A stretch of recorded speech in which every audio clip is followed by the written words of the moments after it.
vosotros también, porque sin vuestro trabajo, esfuerzo, este concierto no sería posible, y tampoco sería posible el estudio que estoy realizando en el conservatorio, precisamente, el proyecto de investigación que se titula Músicas y Silencios.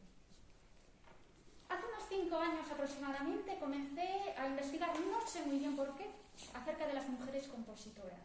Empecé a leer libros, a bucear en internet, en la página de la Asociación de Mujeres en la Música, y empecé a escuchar. Escuché unas habaneras de Leonora Milá, que es una niña prodigio del piano y ha tenido bastante fama a nivel internacional. Y ella me mandó con una gran generosidad todos sus CDs y DVDs publicados, incluso por duplicado.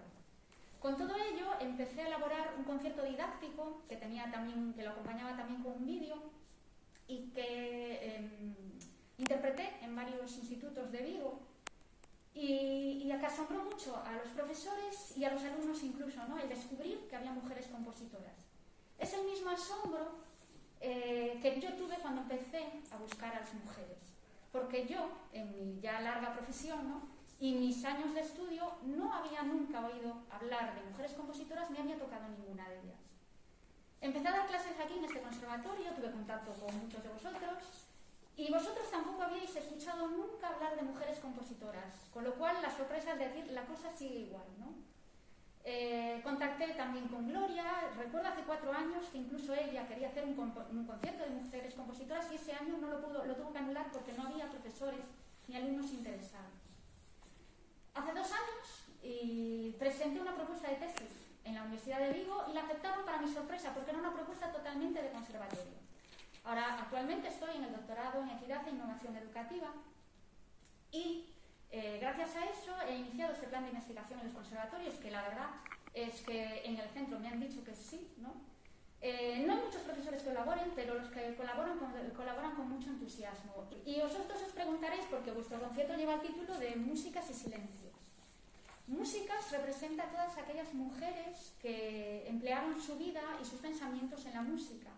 Y silencios porque se las ha silenciado, a pesar de la fama que tuvieran en vida.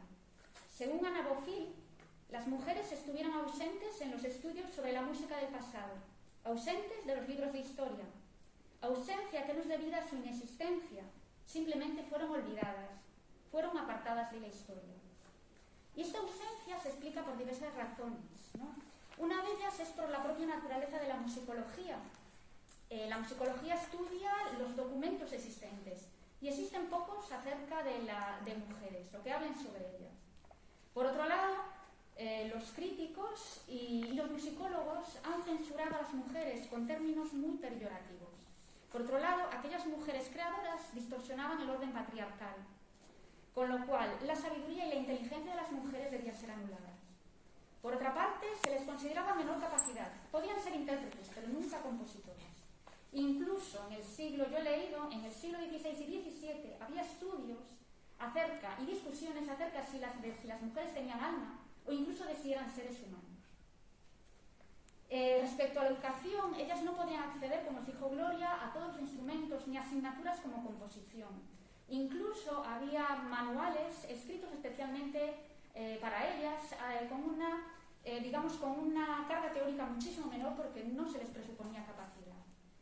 La educación musical, cuando se inició incluso el Conservatorio de María Cristina en 1830 aquí en Madrid, era una educación para el diletantismo, una educación para conseguir un buen marido, para complacerle a él y a los padres y para educar a sus hijos como mucho. Por otro lado, la mayor parte de las veces no podían publicar sus obras, por eso es tan difícil encontrar obras de ellas. Las publicaban bajo otros nombres, bajo el nombre de sus maridos, de sus hermanos, como el caso de Fanny Mendelssohn. Les era casi imposible acceder a orquestas que les estrenasen sus obras, por eso casi todas las obras que encontramos son de música de salón, sobre todo en el siglo XVIII y XIX. Desde 1980 se vienen realizando estudios que han descubierto hasta cerca de unas 9.000 compositoras. Aún así, queda muchísimo por alcanzar la igualdad. Un reciente estudio titulado Igualdad y Orquestas Sinfónicas, editado por Mujeres en la Música, nos ofrece unos datos demoledores. En la temporada del 2018-2019, solo un 1% de las obras programadas en los teatros eran de mujeres.